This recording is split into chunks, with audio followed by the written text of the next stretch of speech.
Hi everyone, Adrian here and welcome to Wild Bush and Grit. Today we are going back to my roots in West Africa and we are going to revisit an old classic, the Chicken Yassa. But instead of chicken, we're going to use wild turkey. Let's do this.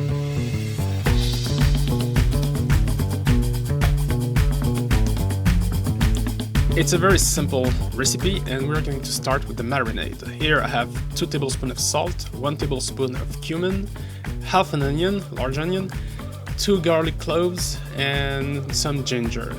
And of course a hefty dose of black pepper.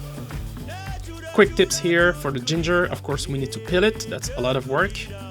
But if you use a spoon, the way I'm using it now, it's going to be much easier process for you. You can still use a knife. The danger of using a knife and cut yourself is much higher, so when I want speed, I just use a spoon and then there's nothing to worry about. Send all these ingredients to a food processor and you want to puree it. Okay, you want to turn this into a fine, smooth paste. You may have to add some water because all those ingredients are roughly dry. But just add a little bit of water during the process and you will end up with a nice little mixture here. Once you're done with the food processor, now we're going to take care of the meat. So here I have half a breast of turkey and I'm going to dice it into approximately 2 inches cube. Once you're done with the cubing, add the marinade and let's add about 1 teaspoon of black pepper. You want to mix it thoroughly.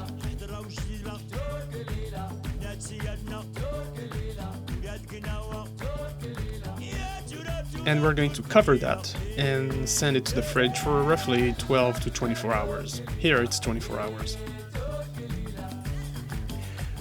The next day I'm going to clean the pieces of meat and removing the excess marinade I have on those, and I will keep a little bit of that marinade for later when we're ready to make the sauce. Okay, so don't toss it away yet.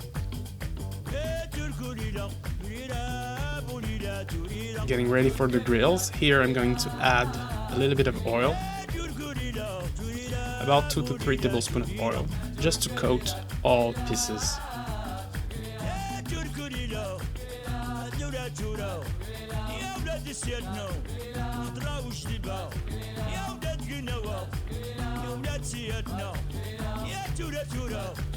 For an authentic flavor, I chose to do it on charcoal. Wood, charcoal, this is perfect. You could do it on the barbecue.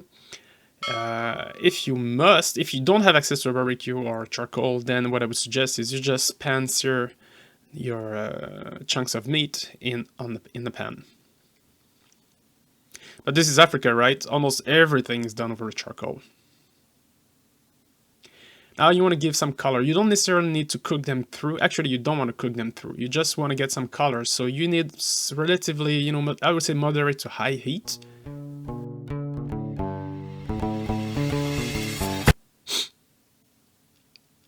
No, I'm not crying. I'm just chopping onions. So we're ready for the sauce. You're going to need 4 large onions. The sweeter they are, the better your sauce is going to be, and it's going to be easier actually to caramelize them.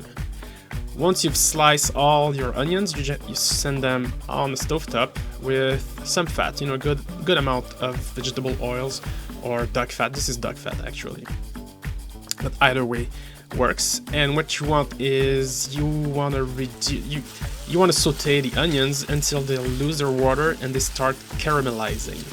Okay.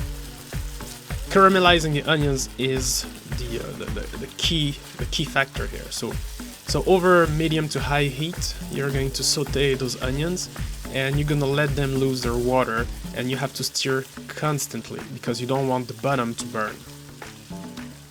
At some point, when the water content starts to reduce, of course it's going to caramelize. You're going to start getting some colors at the bottom of the pan. And for me, this is the time to add the mustard. You'll need roughly a good 1 tablespoon of mustard. And now you have to be even more vigilant because with that mustard added, the caramelization will go much faster. Now, I apologize, my camera wasn't running for the previous step. And so what happened is you let the onion caramelize until they get a light caramel, light caramel color.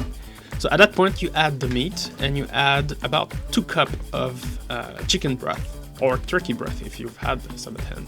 And you can also add 1 tablespoon of the leftover marinade that you have, all that ginger, garlic, onions that we have. Just add 1 tablespoon of that mix here. So here is where I'm adding the lemon. So I need the juices of 2 lemons. After the lemon, now you can add about 1 cup of olives. I like pitted olives with nothing in them, no nothing, just empty olives. The Chicken Yassa, every household has its own way of making it, and there are all those variations. And this is entirely up to you. As you're making this recipe, you will adjust things that you like, things you don't like, and then you will make it yours. Okay, it's when you do yours, it's yours to own. Okay, own it. To finish the cooking, so we have plenty of liquid. We want to evaporate that, and we want to keep braising that meat. So we over low-medium fire. I would say low-medium. We will keep simmering that sauce, and so it's thickened out. All right.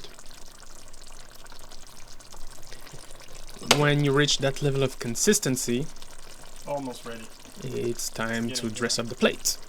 At the beginning of the video, it was served over rice. Here, I'm serving it over couscous, which is also fantastic. And that's it, folks. That's how I make my wild turkey yassa. It's delicious. It's full-bodied flavor. Let me know in the comment. Have you tried this recipe? Let me know what you think. And until then, be safe out there, have fun out there, and I'll see you in the next video. See you, folks. Bye-bye.